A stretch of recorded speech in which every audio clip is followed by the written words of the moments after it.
तो बच्चों पढ़ाई में डाउट आते हैं, सोल्व नहीं हो पा रहे, घबराओ मत, इसका सॉल्यूशन है डाउटनेट ऐप। जिस भी सवाल में आपको डाउट है उस क्वेश्चन की फोटो खींचो, क्रॉप करो और 5 सेकंड के अंदर अंदर आपको उसका वीडियो सॉल्यूशन मिल जाएगा, वो भी बिल्कुल फ्री में। यानी अब आप पूछिए अपने अनलिमिटेड सवाल कहीं भी कभी भी। अब चाहे आपका सवाल 6ठी से 12वीं IIT JEE नीट या फिर CBSE यूपी बिहार राजस्थान या अन्य किसी भी स्टेट बोर्ड का हो, कोई भी सब्जेक्ट हो, physics chemistry math biology science, आपके सभी सवालों के जवाब मिलेंगे केवल डाउटनेट ऐप पर। साथ ही डाउटनेट ऐप पर चल रही है क्लास 9वीं से 12वीं IIT JEE नीट के बच्चों के लिए ऑनलाइन क्लासेस, जिनका हिस्सा बनकर देश के सभी राज्यों से बच्चे लेकर आए रैंक फर्स्ट। तो आज ही डाउटनेट ऐप इंस्टॉल करो, अपने सभी डाउट भगाओ और टॉप रैंक ले आओ। नमस्कार बच्चों, स्वागत है आप सभी का आपके अपने YouTube चैनल में। अगर आप कक्षा 10th के विद्यार्थी हैं तो इस वीडियो को आपको कंप्लीट देखना है। और आज की इस वीडियो में मैं आपको कक्षा 10 विज्ञान और कक्षा 10 विज्ञान में जो चैप्टर नंबर 13 है आपके विद्युत धारा के चुंबकीय प्रभाव, इसका पार्ट नंबर 2 है, वो इस वीडियो में हम पढ़ने वाले हैं। और इससे पहले हमने पार्ट नंबर 1 को अच्छे से पढ़ लिया है। अगर अभी तक आपने उस पार्ट को, उस वीडियो को नहीं देखा है तो उस वीडियो का लिंक आपको डिस्क्रिप्शन में मिल जाएगा। अगर आपको कक्षा 10 विज्ञान के अन्य चैप्टर के वीडियो अभी तक नहीं देखे हैं तो उन चैप्टर का जो लिंक है वीडियो का, वो भी आपको डिस्क्रिप्शन में मिल जाएगा। तो वहां जाकर आप उन चैप्टर को भी अच्छे से पढ़ सकते हैं। और ये आपके बेस्ट नोट्स हैं और ये नोट्स पढ़कर आप बोर्ड परीक्षा में एक शानदार स्कोर है वो कर सकते हैं। और आज मुझे थोड़ा बुखार है, इसलिए आवाज में थोड़ा इश्यू हो सकता है। ओके, तो यहाँ पर सबसे पहले हम देखने वाले हैं कि विद्युत धारावाही वर्ताकार पास के कारण चुंबकीय क्षेत्र।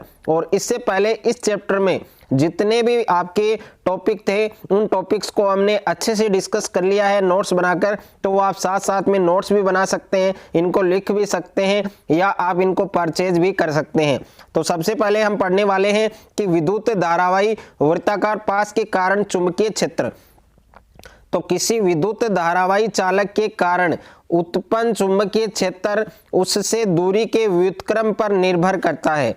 और इसी प्रकार किसी विद्युत धारावाही पास के प्रत्येक बिंदु पर उसके चारों ओर उत्पन्न चुंबकीय क्षेत्र को निरूपित करने वाले संकेंद्रीय वृत्तों का जो साइज है, जो आकार है, वो तार से दूर जाने पर लगातार बड़ा होता जाता है। ये आपको इसके अंदर लिखना है। अगर ये क्वेश्चन आपके एग्जाम में आता है तो इस प्रकार से जो मैंने यहाँ पर आपको लिखा है उसी को आपको अपनी कॉपी में लिखना है।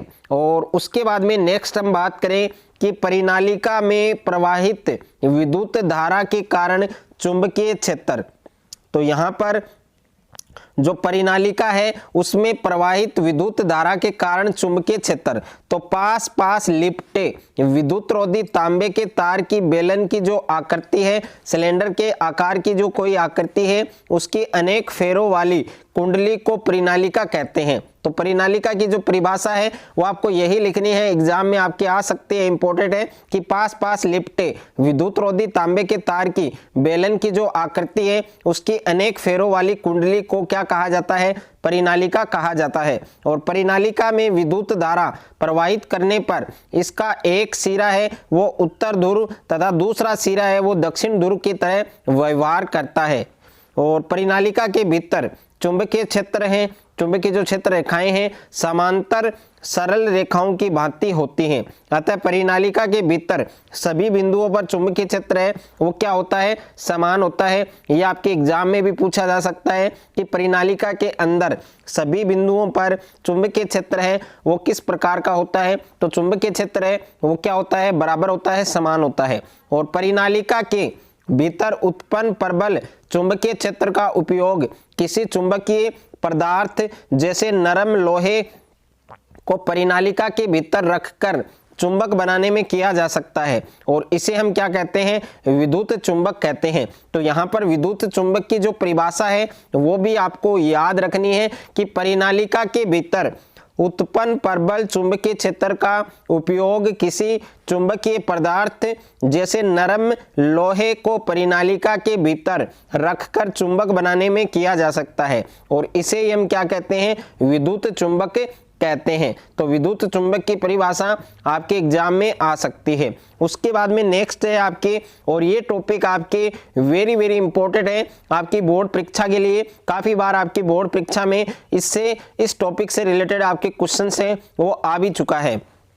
तो चुंबकीय क्षेत्र में किसी विद्युत धारावाही चालक पर बल। तो फ्रांसीसी वैज्ञानिक आंद्रे मेरी एम्पियर ने यह विचार प्रस्तुत किया कि चुंबक को भी विद्युत धारावाही चालक पर परिणाम में समान परंतु दिशा में विपरीत बल आरोपित करना चाहिए।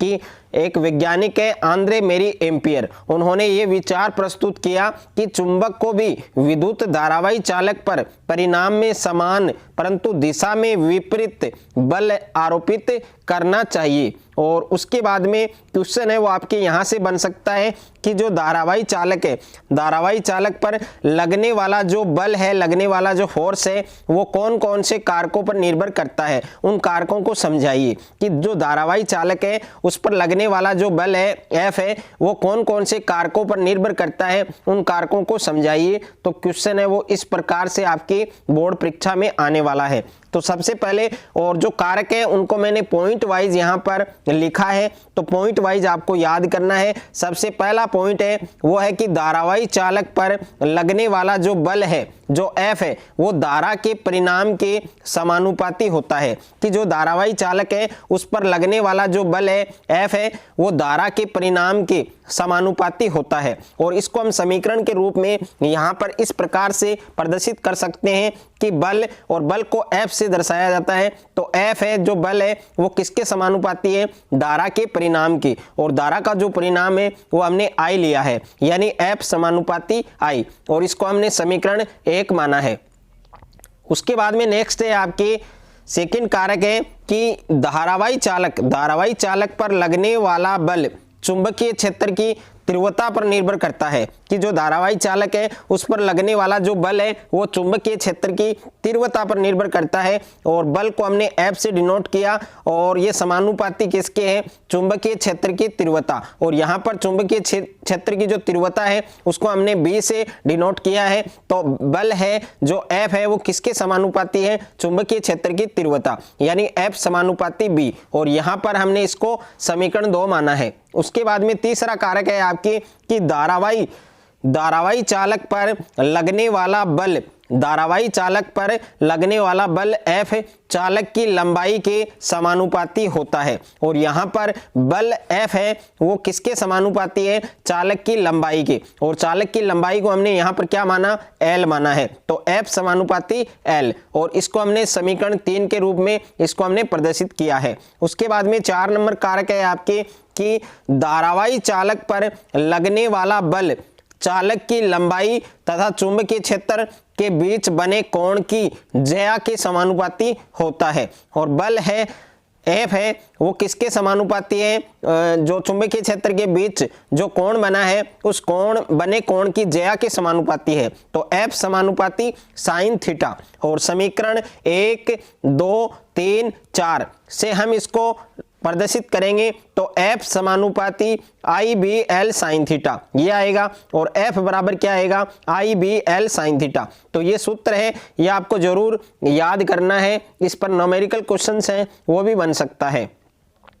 उसके बाद में नेक्स्ट है आपके इंपोर्टेड जो तथ्य हैं, जो विशेष तथ्य हैं, इन तथ्यों को आपको जरूर याद करना है। 3 तथ्य मैं आपको बताने वाला हूं, यहां से आपके शॉर्ट क्वेश्चन बन सकता है। तो अच्छे से आपको ये विशेष तथ्य वाला जो टॉपिक है ये भी आपको क्लियर करना है। यहाँ पर पहला पॉइंट है, स्टार जो लगाकर मैंने लिखा है कि चुंबकीय क्षेत्र का मात्रक क्या होता है, टेस्ला, और ये कौन सी पद्धति में होता है, एमकेएस पद्धति में होता है। यानी जो एमकेएस पद्धति होती है उस पद्धति में चुंबकीय क्षेत्र का मात्रक क्या होता है, टेस्ला होता है, और इसको टी से हम दर्शाते हैं, यह आपको ध्यान रखना है। और दूसरा स्टार क्या है कि सीजीएस पद्धति में चुंबकीय क्षेत्र का मात्रक क्या होता है, एमकेएस पद्धति में मैंने टेस्ला बताया है, तो चुंबकीय क्षेत्र का मात्रक जो सीजीएस पद्धति है उसमें क्या होगा, गॉस होगा, यह आपको ध्यान रखना है। और तीसरे स्टार में मैंने लिखा है कि 1 टेस्ला बराबर कितना गॉस होता है, 10 की पावर 4 गॉस के बराबर ये माना जाता है, ये आपको ध्यान रखना है।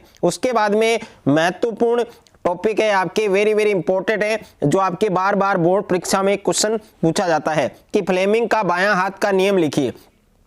तो फ्लेमिंग के बाएं हाथ, जो फ्लेमिंग का दाएं हाथ का नियम है वो मैंने फर्स्ट पार्ट में मैंने आपको बता दिया, वो आप देख सकते हैं। और इसमें मैं आपको फ्लेमिंग का जो बायां हाथ का नियम है वो इस वीडियो में मैं आपको बता रहा हूं। तो इस नियम के अनुसार अपने बाएं हाथ की जो तर्जनी है, जो मध्यमा है तथा अंगूठे को इस प्रकार फैलाइए कि इस नियम के अनुसार अपने बाएं हाथ की जो तर्जनी है और मध्यमा है और अंगूठा है उसको इस प्रकार से फैलाना है कि ये तीनों एक दूसरे के परस्पर लंबवत हो। और यदि तर्जनी चुंबकीय क्षेत्र की दिशा और मध्यमा चालक में प्रवाहित विद्युत धारा की दिशा की ओर संकेत करती हैं, तो अंगूठा चालक की गति की दिशा अथवा चालक पर आरोपित जो बल है उसकी दिशा की ओर संकेत करेगा। और यही नियम क्या कहलाता है? अपने फ्लेमिंग का बाएं हाथ का नियम कहलाता है। और इसका एक पार्ट और बनेगा आपके, और वो अगली वीडियो में आपको अच्छे से समझाया जाएगा। और अगर मेरा ये वीडियो आपको अच्छा लगे तो वीडियो को ज़्यादा से ज़्यादा लाइक करें, दोस्तों के साथ शेयर करें, और इन नोट्स को आप परचेज भी कर सकते हैं। और जो कॉन्टैक्ट नंबर है वो आपको स्क्रीन पर दिखाई दिए गए हैं, तो उन कॉन्टैक्ट नंबर से आप हमें संपर्क कर सकते हैं और इन नोट्स को आप परचेज कर सकते हैं। धन्यवाद।